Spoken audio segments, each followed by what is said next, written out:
न्याई साहब, जो वज़ीर क़ानून ने दावा किया है कि पीटीआई किसी एग्जीक्यूटिव ऑर्डर के ज़रिए रिहाई चाहती है, क्या एक तो ये दावा है, ये डिमांड है पीटीआई की, दूसरा हुकूमत के पास ये इख्तियार है कि वो एग्जीक्यूटिव ऑर्डर लाए और रिहा कर दे असीरान को, और ये आएगा तो ये कौन ऑर्डर करेगा इसको? इसका आइन में तरीक़ाकार क्या है? देखें, पहली बात, कल भी मैं काफी देर तक इमरान खान साहब के साथ था, अडयाला में उनका ट्रायल था, तो मैंने उनके साथ 4-5 घंटे गुजारे।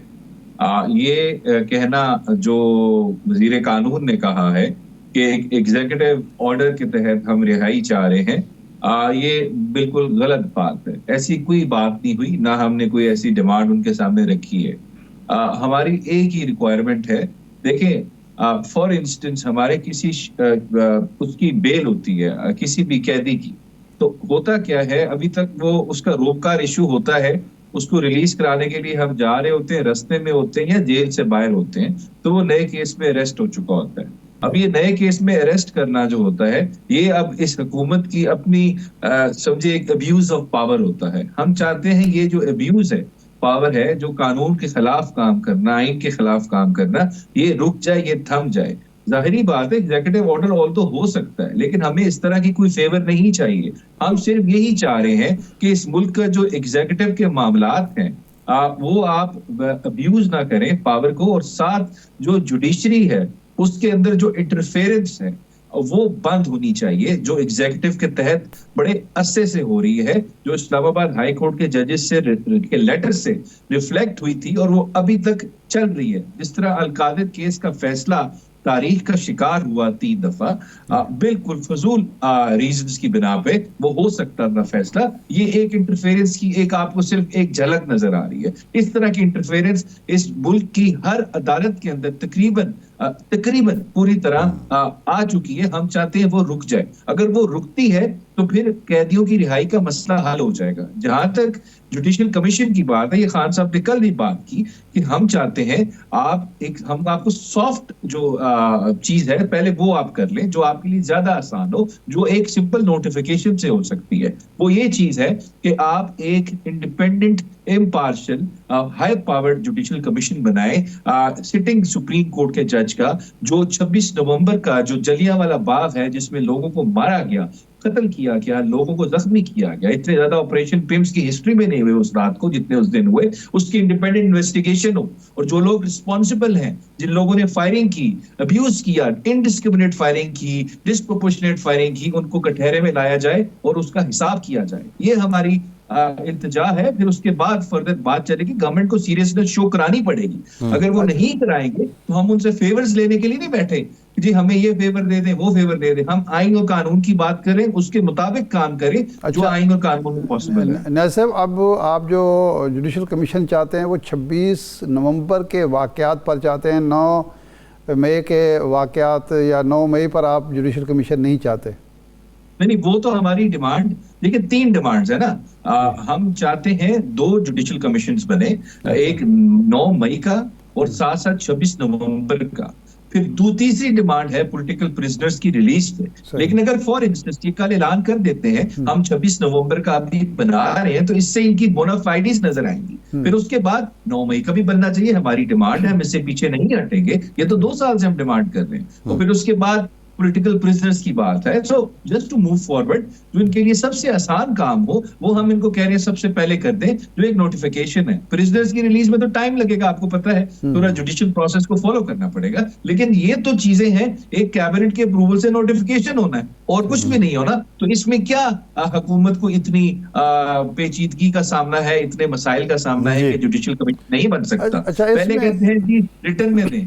आपको याद है डिमांड्स, फैसल साहब को याद है, मुझे याद है, 5वीं क्लास के बच्चे को डिमांड्स याद है। रिटर्न में देना एक डिलेइंग टैक्टिक थी, चले अभी हमने दे दी। अब क्या आपको इसमें जल्दी है? वो सुबह देखेंगे क्या मसला है। मेरे ख्याल से तो it's a straight forward case now to move further, अगर इनकी कोई नीयत ठीक है तो।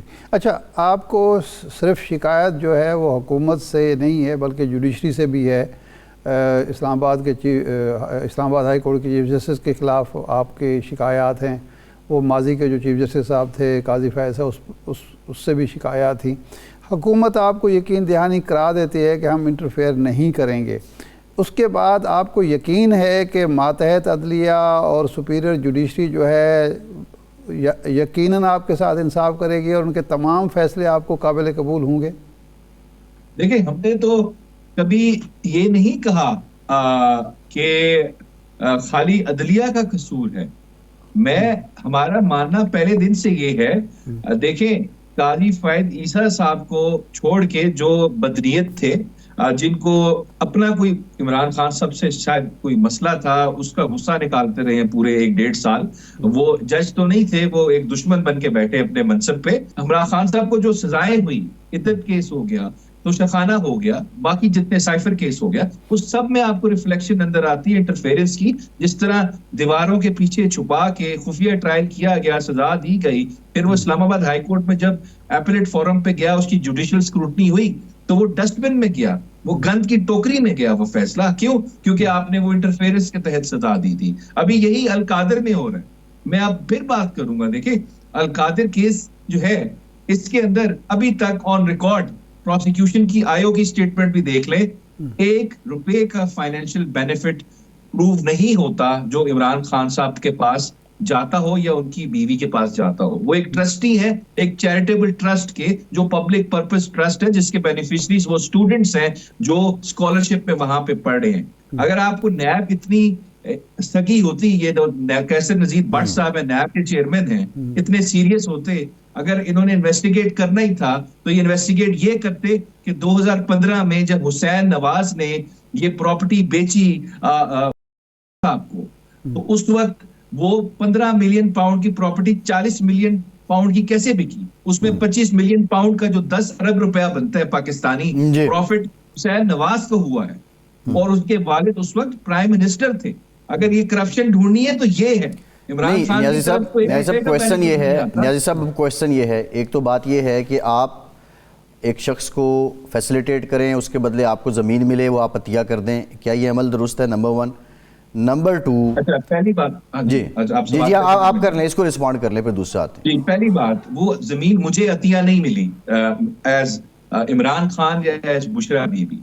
वो जमीन जो है वो अतिया मिली एज डोनेट हुई एक यूनिवर्सिटी को, जो एक चैरिटेबल ट्रस्ट है, और उस यूनिवर्सिटी का एक मरला, एक पानी की टैंकी भी इमरान खान के नाम पे नहीं है। इमरान खान उस यूनिवर्सिटी का ट्रस्टी है। जिस तरह शौकत खानम हो गया, जिस तरह नमल यूनिवर्सिटी हो गई, ये सारे ट्रस्ट हैं, इनको पूरी दुनिया से डोनेशंस मिलती है। अगर उस यूनिवर्सिटी को एक डोनेशन मिल रही है जमीन की फॉर्म में, तो उसमें क्या गलत बात है? और उसमें इमरान खान जो है वो कहां से बेनिफिशियरी हो गया? जब तक नैब का कानून है, सुप्रीम कोर्ट की जजमेंट्स ये कहती हैं नैब के कानून की तशरीह करते हुए, जब तक कोई फाइनेंशियल बेनिफिट एक्यूज्ड के ऊपर ना अक्रू हो रहा हो ₹1 का, तब तक नैब उस केस की जुरिस्डिक्शन भी अज्यूम नहीं कर सकती। अच्छा, ये बताइए, न्याय साहब, दूसरा सवाल है, दूसरा सवाल ये है, चलें आपकी बात अगर मान भी ली जाए कि वो फेवर जो है वो नहीं ली बानी PTI ने या इमरान खान ने, लेकिन क्वेश्चन ये है कि एक शख्स को, प्रॉपर्टी टाइकून को फेवर देने के लिए इसको कैबिनेट से क्यों खुफिया रखा गया, इसकी खुफिया मंजूरी क्यों ली गई? ये सामने भी तो ली जा सकती थी। दूसरा जो NCA का, सॉरी इसमें नहीं, थोड़ा सा NCA का जो प्रेस रिलीज़ है वो ये आखिर में कह रहा है, वो सारे बयान करके आखिर में कह रहा है कि the assets will be return to state of Pakistan. वो स्टेट ऑफ पाकिस्तान को रिटर्न नहीं हो रहे, वो के अकाउंट में जा रहे हैं। ये भी ज़रा थोड़ा सा वजाहत कर दीजिए इसकी।